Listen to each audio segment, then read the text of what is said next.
morning, everyone, and welcome to Optimus Fantasy Football. I know we're a little bit late, but we're still here, and we're in time to help you set those Week 10 fantasy football lineups. I am Nate Polvogt, joined on my, well, depending on which way you're looking at, is my right or left, Mr. Lou Brunson, here on this fine Sunday morning. Lou, how are we doing this morning, buddy? I'm doing okay. Like, we've got the return of really way too early football in the morning, this time over in Germany. And it's just, I will say this has been the most watchable, really early morning football game. So like, yay. And It involved Atlanta. So that could go off the rails literally at any point in time. Yeah, I'm going to be honest. I've slept through the majority of that game, as I tend to do with these games in the morning. So I've missed out on whatever fun we've had here. It's 17-13 Falcons here in the third quarter. So I'm a little surprised to see Atlanta ahead. But hey, crazy things happen. It's the NFL. I mean, I put this out on Blue Sky earlier, is that for the last... And it's been more than 7 days, but obviously we saw it start manifesting last week against Pittsburgh, is Daniel Jones turning back into the Daniel Jones that we thought he was, right? Like there have been some signs and just nothing really happened because of this offensive machine that Indianapolis has become, which is just weird to say, but there were signs leading up to it, like some fraying at the edges sort of thing. And then everything just kind of fell apart, and we're seeing a little bit more of that now. And so we've seen teams come out like this before, right? Like Miami for years with Tua has been like a really good first half team and then just absolutely collapse the second half of the year. I'm really curious to see if we see something similar this year with Jones and Indianapolis there. Well, we had a Steelers team, I believe it was like 4 years ago, where they started 11-0. And I think all of us looked at this team and said, 11-0 though. That was a Chase Claypool year. And they had like a negative point differential, I think, while being 11-0 somehow, which was, or maybe not negative, but really close. It was close. And it was one of those things where you're watching this team and you're like, this isn't sustainable. I haven't 100% felt that about Indy, but like a tinge of that, where you're waiting for Daniel Jones to turn back into the Daniel Jones that we saw in New York for 4 years, where he's not smart. He's not making good decisions. He looks scattered and hurried. I don't think we're going to get that full New York Daniel Jones, right? Like, no, I agree. That was a symptom of bad offensive lines. We have a question though, Lou. So we're going to go ahead and get to that here. Derek Buck 1485 on YouTube. Good morning. Good morning to you, sir. Justin Fields or Marcus Mariota this week? Which one are you rolling out at quarterback, Lou? I'm rolling out Marcus Mariota. I don't trust Fields against Cleveland. Like, we've seen this with Fields this year, where he really implodes against good defenses, and Cleveland's not like a sound defense, but they're a scary defense. And just the quickness of Myles Garrett plus Mason Graham and rookie Carson Schwessinger there. Haven't actually said his name out loud in a while. At linebacker, like he's a heat-seeking missile. So like I see panic coming for Fields, and that scares me more than Mariota, who's kind of done the thing several times this year, even against an offensive juggernaut like Detroit is. Yeah, I think we forget that Marcus Mariota was a top draft pick. He was the second pick overall out of Oregon at quarterback. Not to say that he's that good, but he is serviceable, right? So you get him into these situations where you're asking him to make the spot starts. He's one of those guys who's good enough, and he'll put up fantasy relevant numbers, and he's already done it this season twice. I don't see any reason why he won't be at least a back-end QB2 most of the way. I can't say that for Justin Fields, though, because, again, you're running into Cleveland today. Best run defense in the league. Like, what are you going to do? And that's his bread and butter. That's what gets him into the passing work, is the threat of the run.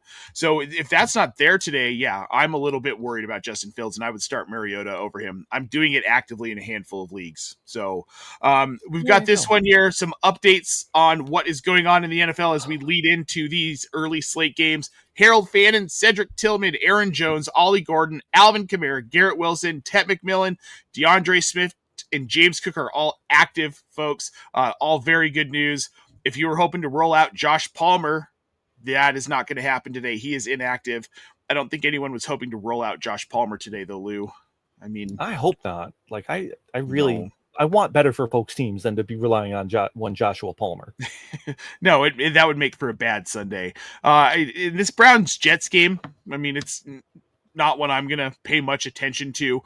Patriots Buccaneers, though, that one same time, same channel in theory. This should be a good game. New England is a much better team than I think anyone expected. The Mike Vrabel effect. Drake May has been an elite level quarterback this season. And even without a really steady run game, like you've got Ramondre Stevenson, who's been serviceable. This is a good Patriot. Not this week, obviously. How do you see this game going today? Is this going to be one of those shootout games where May's going to have to throw for 300 plus yards because it's Tampa Bay who doesn't want to run? Well, not only does Tampa Bay not want to run, but New England hasn't allowed a 50-yard rushing running back all season. The only team in the NFL to do so. So, like, this is kind of, it leans into how both teams, I don't necessarily say want to play, but like how they're designed. So I don't necessarily see a ton of rushing production from Rachaad White.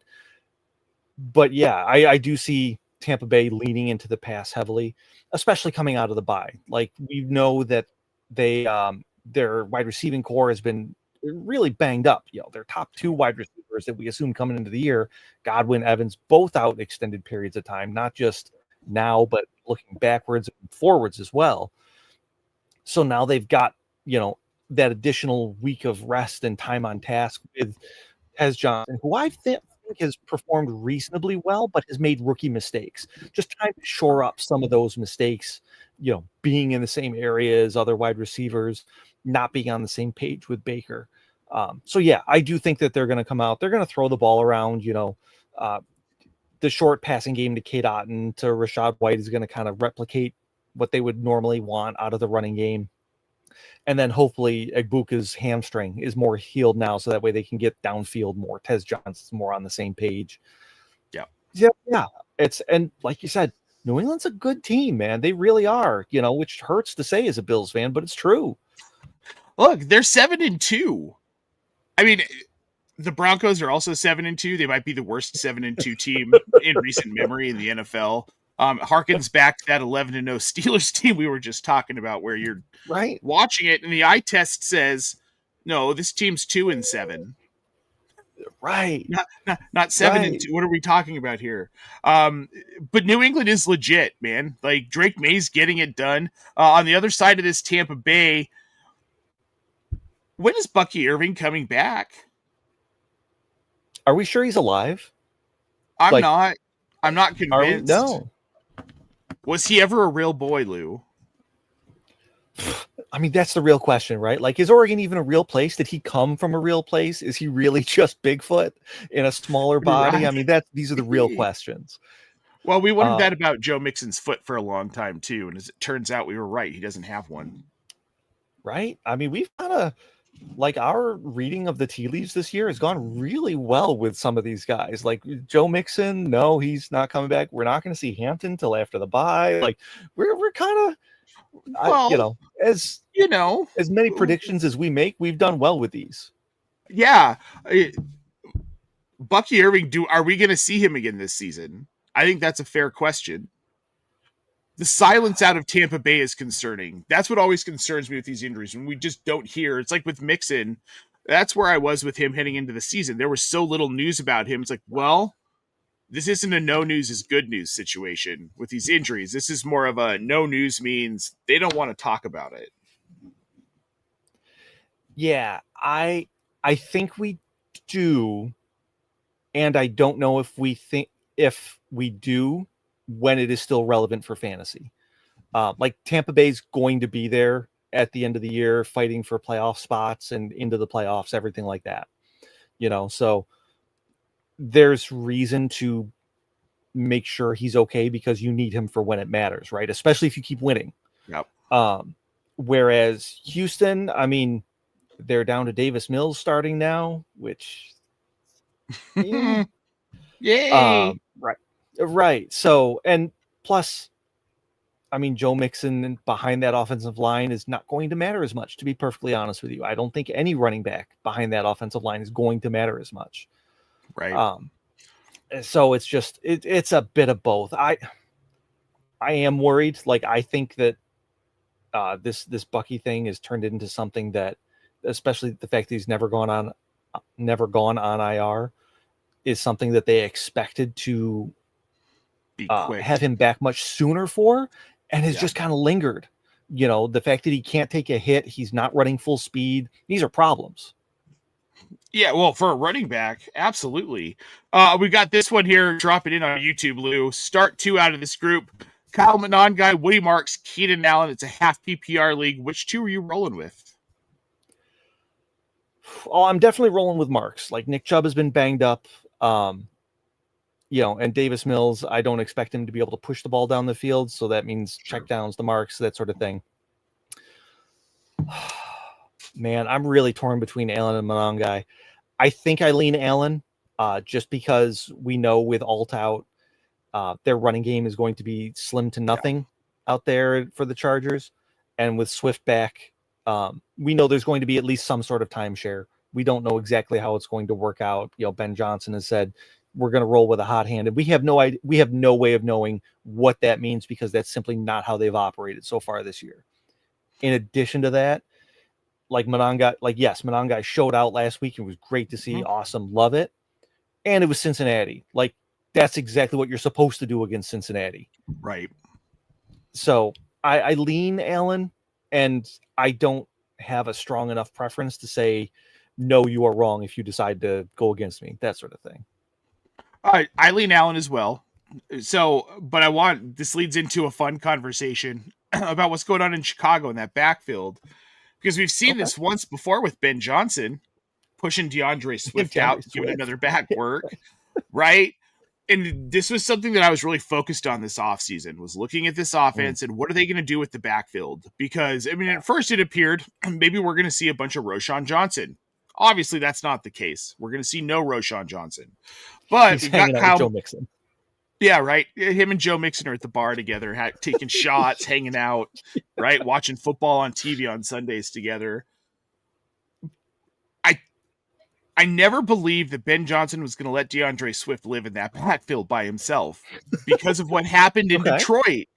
And I know a lot of people said, well, no, this is a different situation, different offense. We're not going to see the same thing. Yeah, we're seeing the same thing. Monangai's serviceable. He's more than serviceable. It's going to be a timeshare this season, but DeAndre Swift isn't a bear next season. Am I wrong? There's a lot of it depends to it, right? For me, like, I think I've seen growth from DeAndre Swift this season that we haven't seen in his first however many years he's been in the NFL. Like, and it's been as the season has gone along too, because week 1, 2, DeAndre Swift is not the DeAndre Swift that we saw weeks 7 and 8. Like, he's been doing much, much better. He's actually, I don't want to say he's seeing holes, but at the very least he's guessing correctly, which that's a big deal for him. He's not running like he's Ray Charles out there. So yeah, I expect there to be some sort of timeshare, but we've seen them try to work Monangai in earlier in the season to really little to no effect. I could absolutely see it going back to that.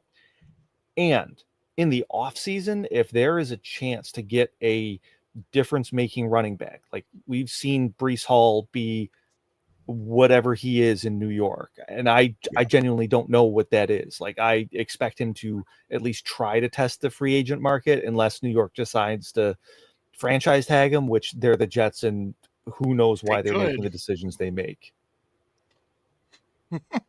No, who knows?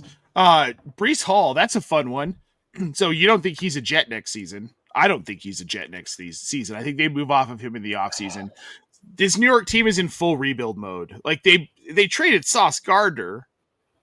Again. You don't trade Sauce Gardner if you think you're a winning team. So this offseason should be fun. There's going to be a lot of moving parts and pieces. Something I love about the transformation of the NFL has been that we see more of this stuff. Because when we were growing up and in our younger years, this didn't happen in the NFL. Guys Oh landed with a no, team and they freaking stayed there for their entire career. I mean, forever. Yep. forever. So seeing these guys move around, like it's a new world in the NFL.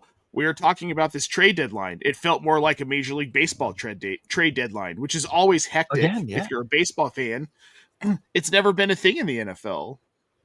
Yet here we are. Not until recently, yeah. Like Yeah, we've had some good ones the last few years. Yeah, this was a fun one. Indy making the move for Sauce Gardner. They think they can win now, right? Like that's exactly what they're telling us. Yes, and it tells me that NFL brass severely overrates who and what Sauce Gardner is. Like, I am obviously an unabashed Bills fan. I get an up close and personal look at Sauce Gardner a couple times a year when my team plays him. He's in the AFC East, so I'm watching a lot of the Jets. I'm not a masochist, I promise. This is just football. He is a fine cornerback. He is not a great cornerback. He is not Surtain, Stingley, these guys that are legitimate, shut down, you have a problem depending on the matchup sort of guy. He is not that guy. He gets abused by route running. He is way too grabby, and he can actually get bodied out by bigger wide receivers. You can also out scheme him because he's not the most nimble footed. It's all these things. Like, he has big limitations as a corner. So the fact that they gave up 2 first-round picks, and I don't count A.D. Mitchell at this point as something given up, but that they gave out 2 first-round picks tells me that they view him as a big, crucial part of their, not just this season, but their team going forward, right? Yep. That's how you submarine a franchise, is making big swings for players that don't live up to their billing. And I think Gardner has a really good shot at doing exactly that. Yeah. What's going on in Indy is interesting. And Keith and I talked about this a little bit on the Friday show, if any of you were watching then. But I really like what the Irsay girls are doing. Like, they're paying attention. They want this to be a winning team. They're making moves. They're active within the franchise. And I think that Indy's better off for it long term. This is a team that's going to be fun to watch. They've got a really good coach. They've got the best running back in the league, bar none right now. Their quarterback situation is better than it's been in a while. I mean, really, this is the most solid they've been at quarterback since Andrew Luck. I'm not going that far. I am not simply because I think what we have right now is we have a quarterback that matches the coach and the system that the coach wants to run better than we have seen since Andrew Luck. I will absolutely say that. Yeah. I am not willing to say that Daniel Jones is the best since then. I also am not willing to say that Shane Steichen is that great of a coach. I think he has his plan and his ideas, and like most coaches, to be perfectly fair to him, when those aren't met and he can't do the thing that he knows how to do really well, he is very limited as a head coach and play caller, which that's most, though. I mean, if we're being honest, you don't have a lot of guys who are like the Mike Shanahans of like, hey, I can scheme for anybody you put in front of me. It doesn't matter. Like, I've got it. But I think there's a reason they're as good as they are. Yeah, exactly. The Bill Belichick's in his prime before he was at North Carolina. Oh yeah. What a mess. What a mess that is. If you're a University of North Carolina football fan, like, were you excited about Belichick coming in, or did you kind of know this is what it was going to be? I can only imagine, because I mean, football at North Carolina is not that big to begin with. Like, it is a basketball school. I can only imagine how the student body must have felt seeing him come in with, his girlfriend and everything like that. Like, people must have been looking at it going like, oh man, I got a shot. Like, so weird, which is a problem in and of itself. Right? I don't know. That whole situation's crazy. I don't follow a ton of college football. I follow enough. I like to know, like, kind of like baseline what's going on. But the UNC situation, where people were expecting him to come in and have this team that was just going to like run their way through the ACC, right? And then their first game, they lost by, what was it, like 50 points? something like that. Oh, yeah. Just got destroyed. Absolutely taken out back. Good NFL coaches don't go to college for a reason, because there's a lot that goes into it that isn't just coaching. You've got to recruit, you've got to be a mentor, and you can't just like beat these kids down like you do NFL players. They're not making a ton of money. Like half the guys in that locker room are never going to play football past college. 3/4 of the guys in that locker room won't play. Right. You're going from coaching, 30 to 35-year-old, obviously there's a huge range in the NFL, but like professionals, like adults, guys whose brains have fully developed, to talking to 17, 18-year-old kids, like legitimate children. That's a huge difference. If you're not someone that has to deal with both on a regular basis, that is a huge difference. And you know that. It's just, you're absolutely right. You don't go from the NFL to college and knock it out of the park unless you were just a misplaced college coach coaching in the NFL for a span, because that happens, right? Like sometimes you take time to figure out where you belong. Well, Steve Spurrier tried his hand at the NFL, and we learned that didn't work well, and then he retreated back to South Carolina for a while. But then you do have guys where it does work. I mean, Brian Kelly kind of successfully came into the NFL, and he's been running NFL offenses for a while now to some level of success. Why don't I know that name? Brian Kelly? Chip Kelly. Sorry. Chip Kelly. No, you're fine. I'm like, Brian Kelly, the LSU, like the former Notre Dame and LSU coach. Like, I don't No. Chip Kelly. I missed something. No, Brian Kelly never came. God, please don't. Cringe. Oh. No. That'd be great TV, though. I like Dennis Miller. I'm doing Monday Night Football. Put him in Dallas. I just want to see what happens. Dallas. I just want to see what happens. How long before he starts talking with a Texas twang? 20 minutes? About 15. I've got Doug Warrior in the chat over on Facebook. What's up, gentlemen? Sorry I'm a little late, Doug. Just thanks for tuning in, man. You're good. So were we. Yeah, we appreciate it. Yeah, it's Sunday morning. Not a lot going on. Just getting ready for some fantasy football. We've got this dropping in here. The only good thing about Daniel Jones' current regression is he's currently relying on JT a lot, which, 100%. I mean, rightfully so. That's the way this team should be functioning. I'm going to say it. I think Daniel Jones is their long-term answer at quarterback. I think we see Daniel Jones in a Colts uniform for the next 8 to 10 years. I don't think much changes. I think this is a team that's competitive. Maybe they get to a Super Bowl with Daniel Jones. And that's not – look, Trent Dilfer got the Ravens to a Super Bowl. So, like, Mark Rippon won a Super Bowl with the Washington football team. We've got a lot of mid quarterbacks who can get good teams there. And I think Daniel Jones is just the mid quarterback to get a team there. Okay, but you just went back 40 years and picked 2 examples. Like, this is not easy to do. And speaking to Trent Dilfer especially, it was not a good offense. That was a dominating defense in an era of defense. Running the ball, and you could not run the ball against Baltimore at all. That was Ray Lewis. Oh God, who was there? Tony Siragusa up front there, the Goose, and then Ed Reed, locking down the back end. I forget who they had playing out on the corners, but they were good enough.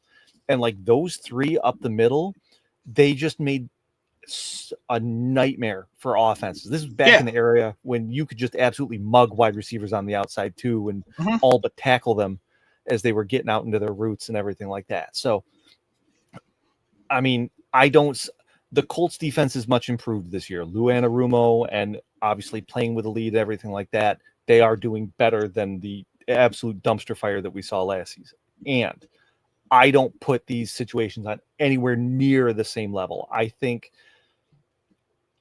that Indianapolis could be in for a collapse in the second half. Maybe not like miss the playoff collapse, but more like finish in the 10-7 range as opposed to the 14-3, 13-4 kind of range that that they're kind of trending for this year. Like they're struggling to put away Atlanta right now.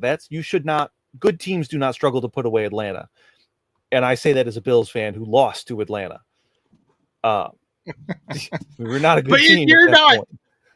you're not wrong. But we've also seen not good teams make that run. Like mediocre teams that get hot at the end of the season. Daniel Jones feels like the kind of quarterback that has that kind of streak of luck. He gets hot at the right time.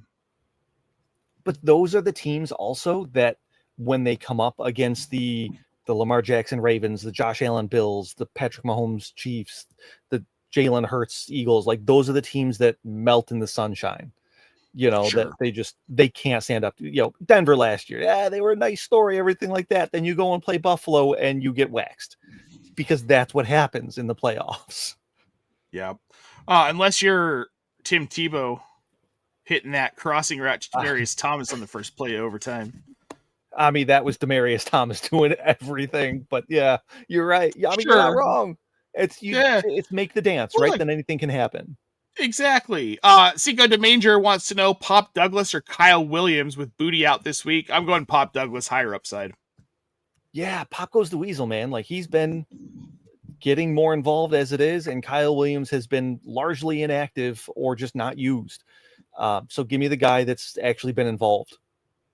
Yeah, 100%. Needs 2 wide receivers here, full PPR. Garrett Wilson, A.J. Brown, Jalen Waddle. Which 2 are you rolling out of those 3? Ooh, I know. Like that.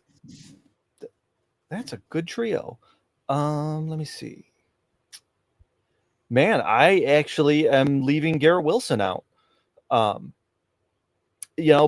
it's Maxwell Hairston, our rookie cornerback, is kind of been working his way in, and I don't know if you're familiar with him, but he's a speedy dude, and he showed it. When you go step for step with Xavier Worthy down the sideline, believe me, every single Bills fan that's worth their salt sat up and paid attention, because that is not something we've had someone that can do at all. Waddle is that same type of speed guy there that I'm hoping Mac Hairston can deal with a little bit better. But even still, Waddle, he's the only wide receiver that they have. They're going to work him all over. It's not just going to be Hairston on him, that sort of thing. And Wilson, again, it's Cleveland, it's Fields. I don't love the idea. Yeah, he should still get 10, 13 targets. And what are what are those targets going to do? Like he could have 7 catches for 59 yards and it wouldn't shock me. No, he could have 7 catches for 20 yards and it wouldn't shock me. Yeah. Right? Yeah, I'm with you. Optimistic. Yeah, I'm with you. It's Brown and Waddle for me. We've got this one here from Juan Pena Official on YouTube. Who for my wide receiver 2 and wide receiver 3 and a flex spot here? This is the group we're looking at, Lou. Jordan Addison, Deebo Samuel, Quentin Johnston, Tez Johnson, Jacoby Myers, Pop Douglas, Parker Washington. Then at running back for that flex slot, we've got Trevion Henderson, Amari DiMercado, Zach Charbonnet. He's also got Devontae Adams as his wide receiver 1, Jonathan Taylor and Josh Jacobs as his 2 running backs that he is starting today. Okay. Adams at 1, Taylor and Jacobs running. Yep, love all those. How much wide receiver do you 2 believe in Pop Douglas? Well, for me, it's Deebo and Parker Washington as the wide receiver 2 and wide receiver 3. I feel pretty good about those. Mostly because Myers is new in Jacksonville. Plus Houston, it's going to take some time, and Trevor Lawrence is who he is. Jordan Addison, it's still J.J. McCarthy, it's still Justin Jefferson. Like, it's going to flow through them, everything like that. Quentin Johnston, Tez Johnson, I think they're fine, but I just have them as less volume, less guaranteed volume than the other 2. Sure. I think I'm leaning Douglas as the flex here, though, just due to kind of what we were talking about with Carly, with Cinco de Manger there earlier. Booty's out. There's got to be something. We know Baker Mayfield and the Bucks, they typically score a lot. And May's been playing very, very well. So you should see a decent amount of volume and a decent amount of looks in a relatively high-scoring game. Yeah, I'm with you. Quentin Johnson, this is a bummer. Like, it was fun to watch the breakout happen early season, but it's mostly dead. And now that they can't run the ball, you're missing your two. You got Alton Slater out.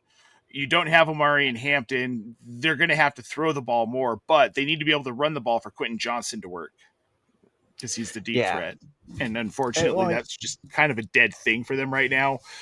And Johnston suffers. And he's, at this point for me, he's unstartable unless you're looking for a flex prayer.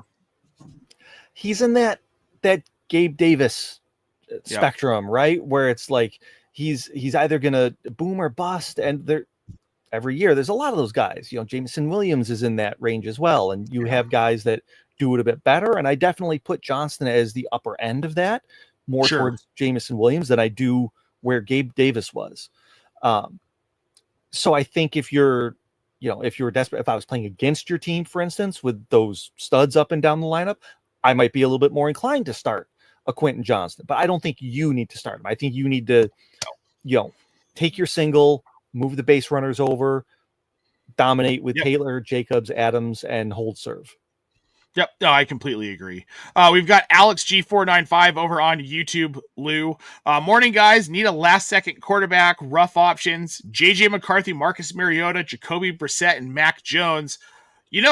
I'm just going to say that these aren't as rough as they sound. Yeah, it does sound rough. You read them off, you're like, here are my options. Oh, no, this is awful. You could be doing a lot worse. My home league, if I needed a quarterback, my option is Blake Sims. So just throwing that out there here. I like Brissett over all the other three options. Lou, how do you feel about that? Why can't I find Brissett in my rankings right now? Oh, no, there he is. So I've got McCarthy, Mariota, and Brissett literally 17, 18, 19 in my ranking. So could not be any closer. I don't think any of these are terrible options, actually. I have Brissett lowest simply because Seattle's kind of a scary team right now. They're running hot, and divisional matchups get weird. They get real weird. So Mariota against Detroit, we know Detroit's going to score. We know they're going to, Washington's going to have to try and keep up, and we know that Washington is going to run Mariota as well. He's definitely very involved in that running game, in a designed way. And then McCarthy, he's playing Baltimore, and they've just not been good defensively. And we know they're going to score points now that Lamar Jackson is back. So, it's kind of same sort of theory. But yeah, I lean Mariota, even though I do have McCarthy ranked one spot higher. Just I like that rushing floor, keeps his upside a little higher, or his floor a little higher. My thing with Brissett is I feel like when he gets these opportunities, he makes the most of them as a quarterback, and he's been way better than Kyler Murray in this Arizona offense, and he's got weapons. And I feel like he's going to fall into a QB 13 or 14 finish this week. It's just kind of a hunch. I could see it. Yeah. I could see it. That's the thing. I could see it. It's simply if you're asking me, which do I think is most likely? I think his is the least likely of those. And it's, again, 17, 18, 19. All the same tier. Not right a big ton of separation between them. Yeah. Notice we're not talking about Mac Jones, though. He's not even a consideration out of that group. Are we going to see Brock Purdy anytime soon? I'm starting to wonder. This toe injury seems to be really lingering. It turned into turf toe, which I warned y'all this was going to happen if they didn't sit him for longer. He tried coming back, and I feel like this is going to turn into a full season saga with Brock Purdy's toe. Yeah. No, I'm right there with you. So Mac Jones rest of the way. It's maybe Cinco de Mayo. Yeah, like Cinco de Mayo is saying here, they're saying they think he can come back in week 11. He came back once earlier in the season. Week was 4 or 5, I think it was. Came back for one game and then has been out, obviously, since then. It would not shock me if we see something similar. These toe ligaments, they take time. They take a lot of time, and that's not something that NFL teams have during the season. especially for quarterbacks, when you have to push off and rotate off of that, it limits you so much. It's not just power, it's accuracy, it's timing, it's you're not throwing, you're aiming, all these things. I do think that even if we see Purdy come back, we end up seeing more Mac Jones before the year is out. And part of it is going to be, what does the 49ers season look like as the season goes along? Sure. Like if they're, 5-10, do they want to try and push Purdy back out in there? I kind of don't think so. No. Real quick here, we've got this in the chat. First of all, is Ricky Pearsall alive? No. No, Who? I don't think he is. Rick Pearsall? Yeah, exactly. I don't. We've got this one. Jonathan Taylor Thomas. Jonathan Taylor, king, y'all. Right? 83-yard touchdown, longest of his career, according to the broadcast. I just real quick, Lou, because I love Jonathan Taylor, and I'm so this is great. I wanted this for him for so long because he's such a good dude. He's been strapped on these mid-team. Right. Today, Jonathan Taylor, 26 carries for 210 yards and 2 touchdowns. After that 83-yard jaunt over there in Germany this morning. And Jonathan Taylor, man, I didn't even have time to get into that one. Right? He slices, he dices, he makes julienne fries of his opponents. Exactly. Drake London, 5 for 89 and a touchdown. So we got some Drake London love this morning over on the other side of the pond. This is how you say it. I don't know. No, I'm playing against him this week. It's just, he's being Drake. He's doing Drake London things, man. I saw Keith say that, he could make a case for London as wide receiver 1 the rest of the season. Honestly, looking at it, how like London is clearly feeling himself out there. Like he's playing big boy football and just absolutely mossing guys. Yeah, I could see it if they decide that, he is our passing game, and stop jerking around with Darnell Mooney and Kyle Pitts aside from kind of supporting roles sort of deal. Yeah, you get him 10, 13 targets a game. These are the types of things that he is going to do for you week in and week out. It's cool to see because this is what we wanted for him, since his rookie year, right? Yeah. I can't wait until Atlanta gets a real quarterback in the draft this year for him. It's going to be even better for London. I think you're being a little unfair, but I get it too. Like he makes bad mistakes. He does. It's a footwork thing. Watch his feet. His feet are what his feet make the mistakes for him. When you can't get around having an 8-year-old and having to kind of get into that mode of teaching sports again and stuff. Yesterday we're working on footwork and it occurs to me as I'm watching some of these NFL guys, that matters a lot more than people think it does. It just does. Yeah. I mean, look, when again, Bills fans, sorry to keep bringing it up. Josh Allen, I've had an up close and personal look at his career. He was really not good for his first 2 years. It took until, getting into his 3rd year before he came the Josh Allen that people know. It was footwork. It was mechanics that he really, I don't even want to say adjusted, but he really focused on. It was a big, big deal for him. He made a concerted effort to adjust those. And we've seen it pay off with his accuracy, how he plays the game, the whole 9 yards with him, right? He's now not the league leader, but more than sufficient in terms of accuracy. Yep. Bo Nix is another guy who it's all footwork. It's all in his feet. But when you put yourself in a bad position with your feet, it's hard to recover with your upper body as an athlete. Especially football and basketball. Those are the two ones where I think it's the most important. You got to move your feet right. And I mean, it's baseball too. Anybody who's ever tried to teach a swing or has swung a bat will tell you that it starts with your feet, starts with your legs. Bo Nix is that guy that I didn't like him particularly coming out of college. Me either. Thought I knew what he was as far as not really accurate more than 7, 8, 10 yards down the field.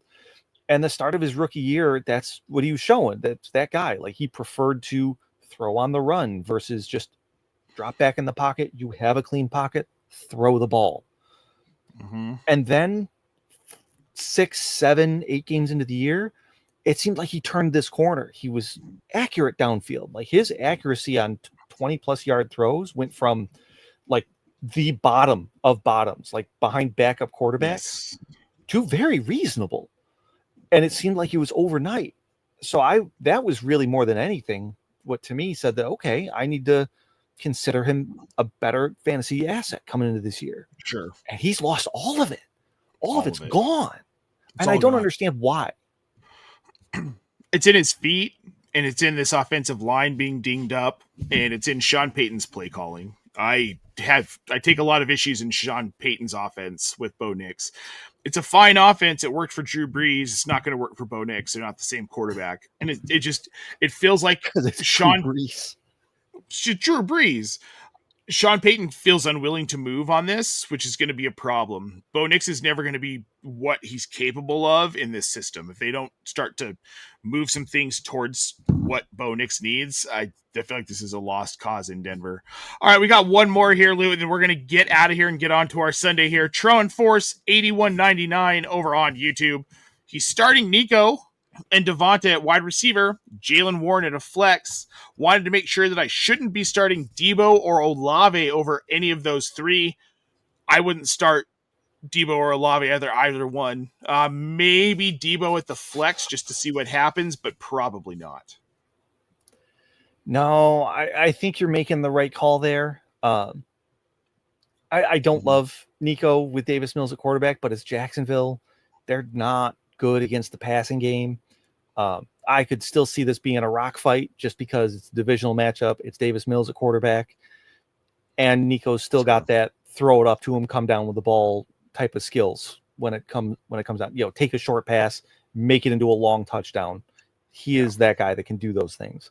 So, yeah, I still lean Nico, but no, I think that's a very reasonable lineup as far as that goes. Yeah, I don't trust Olave with Shuck at quarterback. Want to, love the talent. You can't really buy into any part of this offense with any real conviction at this point in New Orleans. It's just there's no way. Right. Debo, I mean, yeah, okay. No, I'm not rolling him out over any of those three. It's just not happening. Yeah. What I would recommend you do, though, guys, head on over to Blue Sky and follow at news.optimusfantasy.com. Carly is dropping all of the news as it comes in faster than all of the people you have come to know and love, like Ian Rappaport and Adam Schefter. So if you want to stay up on the news, make sure you are following at news.optimusfantasy.com. We'll throw it up there one more time. She's literally beating them by a day or more in some of these things. Like, she's reporting things yesterday that Adam Schefter was breaking today. Absolutely wild to me. Carly is absolutely killing it. She's Cinco de Manger in chat here. So you've seen her as we've been putting her up. She's phenomenal at what she does. Dedication, y'all. Dedication. So make sure you're following that account. It's going to keep you up to date on everything going on in the NFL. On Sundays and every other day of the week as well, because we've got a ton of breaking news pretty much just like all the time. Welcome to the NFL, right? They've done a great job of creating a 24/7, 365 news cycle. We're thankful for it. Gives us something to do. But you've got something to do as well, folks. Go out and set those lineups. It's week 10. You're getting ready for the playoffs. Get it locked down. If you've got more questions that we couldn't answer here, head on over to Discord. The link is in the show description below there. We are there to answer all of your questions leading up to kickoff, but we also wish you the best of luck, guys. Lou, thanks for joining me this morning. Sorry we were a little bit late, guys. We'll be back next Sunday, but you can find me tonight on the Express with Kevin Tompkins. That is after the Sunday night game. I promise to be more awake for that one, guys. Well, it's a lot later. It's going to be great. All right, guys, for Lou Brunson, I'm Nate Polvogt. Thank you so much for joining us on your Sunday morning. Good luck this weekend, and we'll see you next Sunday.